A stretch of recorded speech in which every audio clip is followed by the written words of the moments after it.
Okay, Julie Chen, as the host of Big Brother, since day one, season one, did you honestly think that we would ever see a celebrity version of the show? Because they've been so popular in other countries, but the US audience hadn't seen one in ever.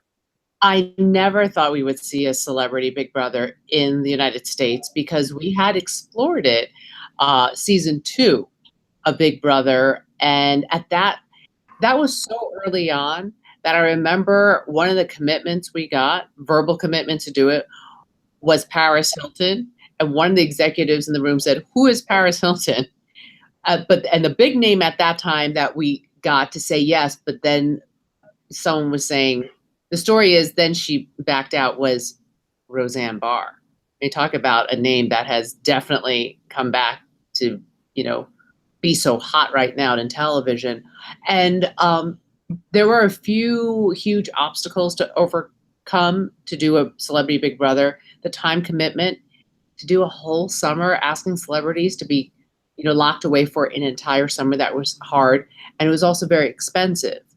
And then someone came up with a brilliant idea of, why don't we counter program the Winter Olympics? You only need celebrities for a couple of weeks, and they crunched the numbers, and financially they made it possible to do it. Everybody took a pay cut, myself included.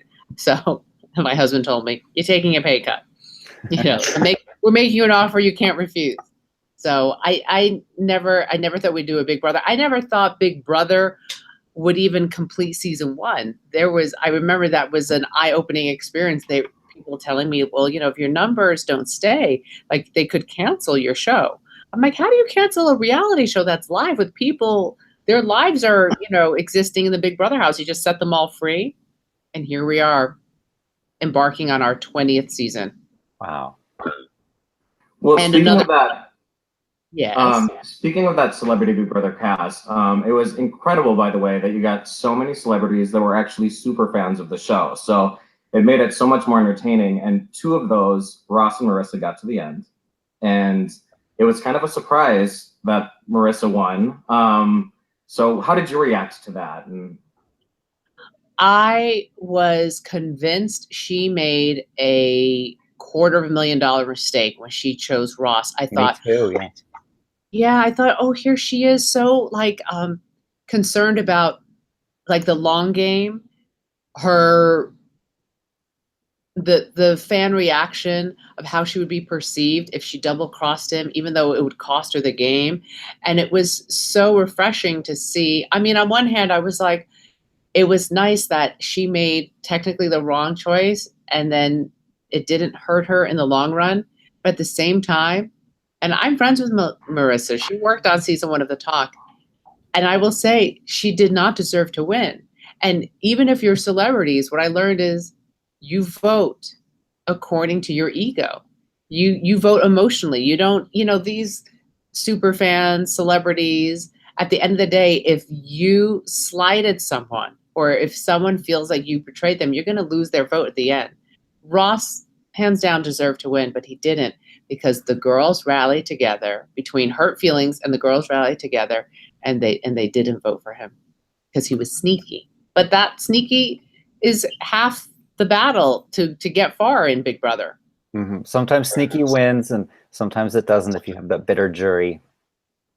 Yes, it's true. Yes, we have seen people who, depends how you play it with your fellow housemates when you are being sneaky.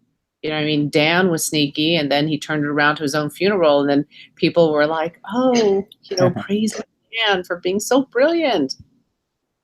One celebrity I have to ask you about is Omarosa. When I found out she was going to be on this show, I started freaking out. I cannot believe Big Brother got Omarosa. This is the casting scoop of the decade. What was your reaction to finding out? I know we were in talks with her, and I just thought, oh, please, please, please, please, please, this would be amazing. And when she signed the deal and she agreed to, I knew it was going to be TV magic, because despite the warnings from her managers, her agents, her husband telling her not to do it, it would be a mistake, she's headstrong. She does what she wants, and she did it anyway. And I knew we were in for the Omarosa show, when we were announcing on premiere night all the celebrity house guests, and she walked on stage and did like a stop, a throw of the shoulder, and a throw of the shoulder. Like she did, like it was like a Victoria's Secret fashion show, ready for a close-up, you know, and all the photographers. I thought, oh my goodness, we're in for a bumpy ride. Speaking of throws of the shoulder, one of my favorite things every live results episode is when you take a moment and pause and you turn to the other camera and say, but first. When did when did you know that became kind of this pop culture thing? Because I'm assuming it was part of your monologue, but now it has a hashtag. I mean, you're prepared for it. It was season 2, and it was someone had edited together and put out on the internet calling me Chenbot. They took every single but first, turn to camera, but first from season 2. And you saw like different hairstyle, different outfit, but I was like the same, like robotic, like dead in the eyes look of that delivery, the same intonation, the same tone. And I burst out laughing. Someone called me and they said, you know, they call you the Chenbot. And like, I kind of got it, but I didn't quite want to get it. And I said, no, I didn't know that. And then someone sent me the link and I burst out laughing by myself in my office. I said, I am the Chenbot. I so deserve that. And now I see it everywhere, like hashtag, but first coffee. Dunkin' Donuts has it as a thing. But first brunch on t-shirts. I bought one. And I'm like, that is copywritten. That is Chenbot material. But, you know, it's true. It has been said in broadcasting for years. You know, you give a tease, but first. But it was the Chenbot delivery that really made it a thing, I think. I've always wondered, since you're doing these live exit interviews on TV, do you prepare 2 sets of questions, like one in case this person gets evicted, and one in case that person?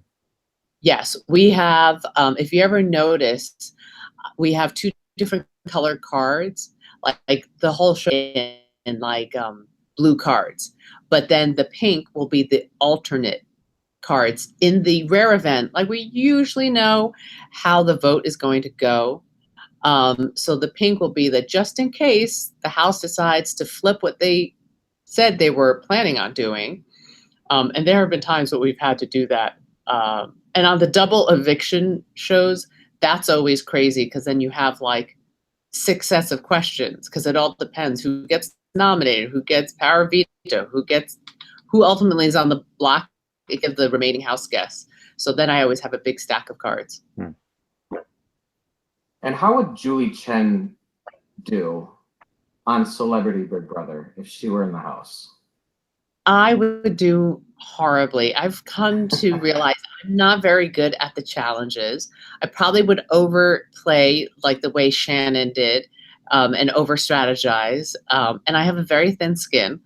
You know, I played a 4-hour version of Big Brother with my talk co-hosts. And I was terrible. And also, everyone's going to come gunning for me because isn't it funny to send out the host of the show on the very first night? Mm-hmm. So I have a lot of things working against me.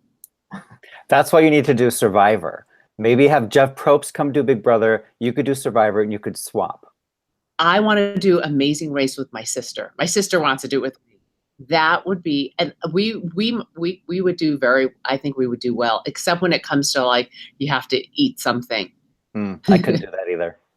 Yeah, those would be like, we're both squeamish, so we wouldn't do well on those.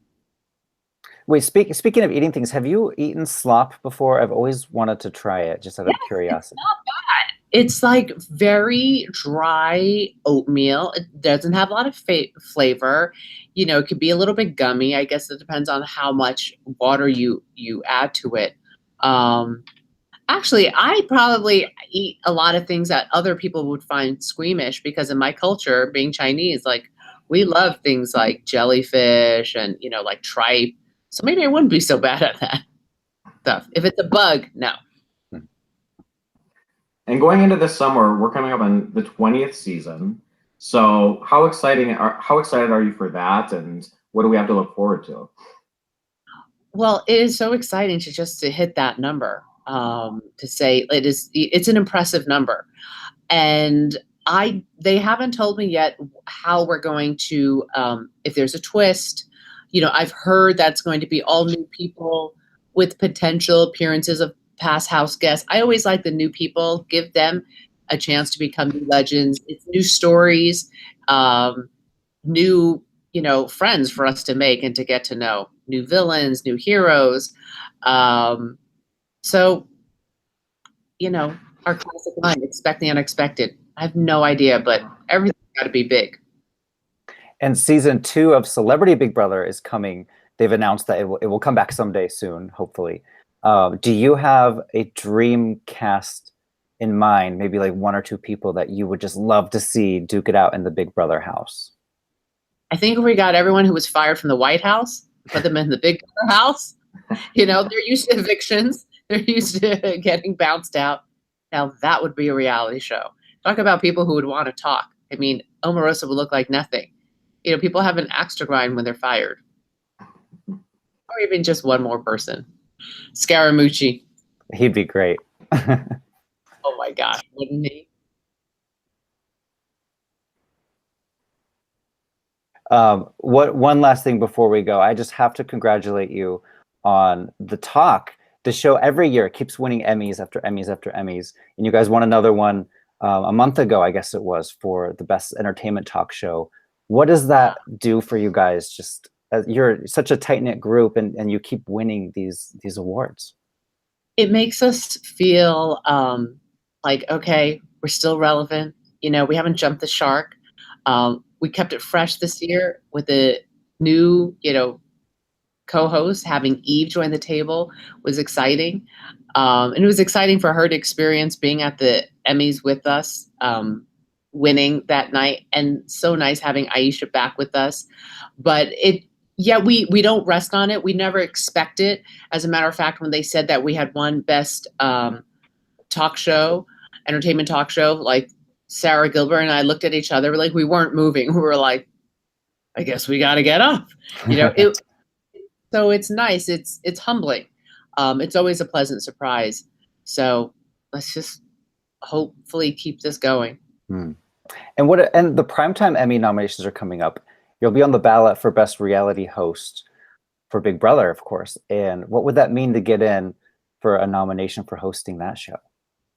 That would be a shock of a lifetime. I've never been nominated for that.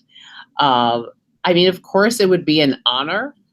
But, you know, I think about, I thought the 1 year I might have a shot at it was the year, maybe about 4 years ago.